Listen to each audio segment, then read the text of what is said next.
A intelixencia artificial está cada vez máis presente no noso día a día, pero cando se fala de saúde, a poboación amosa preocupación ante a posibilidade de que estas ferramentas cheguen a tomar decisións médicas en supervisión. A cidadanía é cada vez máis consciente do avance da intelixencia artificial. Moitas persoas xa empregan ferramentas digitais no seu día a día, mentres outras, aínda que non as utilizan habitualmente, recoñecen o seu impacto crecente. Bueno, lo uso bastante. No, a diario non, pero sí algunha vez utilizo o ChatGPT, sí. Bastante presente, anoto, aínda que a uso máis ben pouco ou casi nada a día de hoxe. No ámbito sanitario, a percepción xeral combina interese e cautela. A intelixencia artificial é vista como unha ferramenta útil, especialmente como apoio en investigacións ou para reforzar o traballo dos profesionais. Porén, hai unha idea clara: a tecnoloxía debe estar sempre baixo supervisión humana. Vexo-a útil porque pode axudar o diagnóstico, pero sempre coa presencia da persoa. O sea, é unha máquina ao final. O sea, penso que a persoa ten que estar aí tamén. De cara ás investigacións que se están levando, pois sí.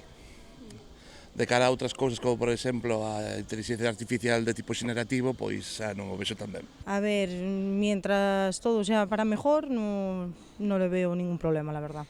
A confianza segue recaendo maioritariamente nos profesionais sanitarios por enriba das máquinas. A veces podes tomar decisións porque fíaste da IA, pero non é realmente a realidade. Claro, é unha máquina, non deixe de ser unha máquina e non coñece a túa realidade diaria.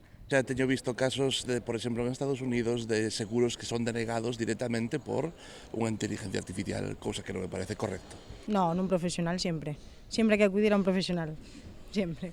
Aínda así, as opinións son diversas. Hai quen teme que a intelixencia artificial poida chegar a ter demasiado peso no futuro da sanidade, mentres que outros consideran pouco probable que chegue a sustituir ás persoas neste ámbito. De feito, ves nas noticias, a veces, sobre todo nos adolescentes, que preguntan cousas e dalle ideas que non deberían de ser, claro. Tendo en conta que a deriva está indo un pouquiño cara á merda porque mantelas sale excesivamente caro, non creo que vaya moi avance. A ver, que avance va a avanzar, porque yo creo que va a avanzar, pero no creo que llegue a quitar un puesto de trabajo, como así decir, de un médico o un profesional, no creo.